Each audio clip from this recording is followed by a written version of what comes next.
जरांगे पाटील मुंबईकडे कूच करून 2 दिवस झालेत, पण सरकारकडनं कोणताही संवाद होताना दिसत नाहीये। मंत्र्यांकडनं फक्त माध्यमांद्वारे जरांगे पाटलांना मोर्चा थांबवण्याचं आवाहन केलं जात आहे। त्यामुळे मराठा आरक्षणावरती तोडगा कसा निघणार हा प्रश्न वारंवार उपस्थित होतोय।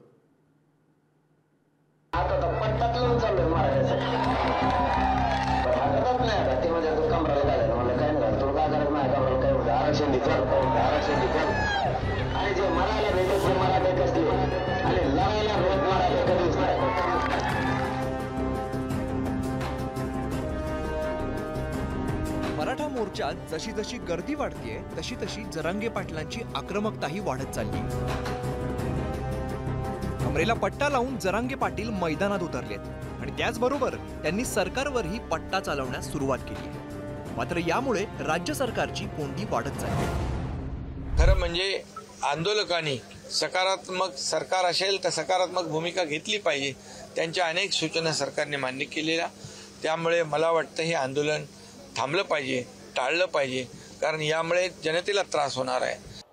तुम्हाला इतका वेळ दिला 42 वर्षापासून आतापर्यंत, आणि हे आंदोलन सुरू झाल्यापासून 7 महिन्याचा वेळ दिला, तरीही तुम्ही जर आम्हाला वेळच पाहिजे म्हणत असाल तर मराठा आता 1 तासही तुम्हाला द्यायला तयार नाहीत। आम्हाला आरक्षणच पाहिजे। राज्य सरकारकडून जरांगे पाटलांना आंदोलन थांबवण्याचं आवाहन केलं जात आहे। पेशन्स ठेवण्याचाही सल्ला दिला जातोय, पण हे सगळं माध्यमांच्या कॅमेऱ्यासमोर प्रत्यक्षात संवाद साधला जात नाहीये। त्यामुळे मराठा आंदोलकांचं वादळ पुढे पुढे सरकतंय। या आरक्षणाच्या बद्दल कशा पद्धतीनं काही निर्णय घेतलेले आहेत आणि त्यांनी हे सगळं जे काही राज्य सरकारने केलेलं आहे त्याला प्रतिसाद द्यावा आणि मुंबईकडं आगेकूच करू नये।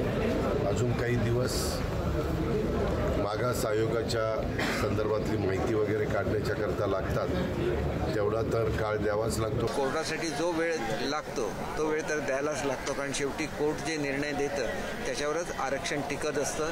त्याच्यामुळे टिकणारं आरक्षण देणं हे आमच्या मुख्यमंत्र्यांनी अगोदरच जाहीर केलेलं होतं। आम्ही जे क्युरेटिव्ह पिटिशन केलं ते क्युरेटिव्ह पिटिशन दाखल होईल, ते आम्ही सक्षमपणे मांडू हे सुद्धा मुख्यमंत्री महोदयांनी जाहीर केलेलं होतं। त्याच्यामुळे त्यांची मूळ मागणी मान्य झालेली आहे। अशा परिस्थितीमध्ये त्यांनी योग्य विचार करावा, थोडं थांबावं आणि शेवटी श्रद्धा आणि सबुरी हा महाराष्ट्राचा मंत्र आहे। त्याच्यामुळे त्यांनी थोडंसं पेशन्स बाळगावे। गाव आपले, तालुके आपले, फिरून यांनी कायमच इकडे यायचं नाही आणि यांना आयुष्यातून, राजकीय आयुष्यातून कायमचं उठवायचं म्हणजे उठवायचंच यांना। शेवटी सत्तेची धग आणि मस्ती जर डोक्यात गेली तर मराठ्यांना ती उतरावी लागेल, हे तुम्हाला आजच सांगून जातोय। या राज्यात तरी मराठ्यांच्या नादी लागायचं म्हणलं आणि मराठ्यांच्या डोक्यात जर एखादा माणूस बसला त्याला आयुष्यभर मराठे गुलाल लागू देत नाहीत, आयुष्यभर। दुसरीकडे जरांगे पाटलांच्या आंदोलनावरून विरोधक आक्रमक झाले। सरकारवर टीका करण्याची एकही संधी सोडली जात नाहीये। हे बाकीचे मोठे विषय आहेत, पण त्या दिवशी जो लाठीचार्ज झाला ते तिघांमधले म्हणजे एक मुख्यमंत्री आणि 2 उपमुख्यमंत्री यांच्यातला जनरल डायर कोण हे अजून लोकांना कळलेलं नाही। कारण अधिकाऱ्यांची बदली केली, त्यांच्यावर कारवाई केली, पण ज्यांनी खरा आदेश दिला मुख्यमंत्री की उपमुख्यमंत्री हे अजून कळलं नाही आपल्याला। मराठा, धनगर, लिंगायत आणि मुस्लिम समाजाच्या आरक्षणाच्या बाबतीत राष्ट्रवादी काँग्रेस पक्ष अतिशय संवेदनशील आहे आणि कोणीही सरकार म्हणजे आमचा उद्या येईल किंवा आत्ता जे सरकार आहे त्यांनी जर प्रस्ताव आणला तर आम्ही पूर्ण ताकदीने त्यांना सहकार्य करू। लॉ अँड ऑर्डरचा काय प्रॉब्लेम येतो हा विषय आमचा नाही, आम्ही विरोधी पक्षातले आहोत। जे सत्तेमध्ये आहेत, 200 आमदार त्यांच्याकडे आहेत, त्यांनी ताकद लावली पाहिजे ना। Law and order is a state subject आणि ते होम मिनिस्ट्रीच्या अंडर येतात। सरसकट कुणबी प्रमाणपत्र द्यावं अशी जरांगेंची मागणी आहे, तर ओबीसींच्या आरक्षणाला धक्का लागणार नाही असं सरकार म्हणतंय।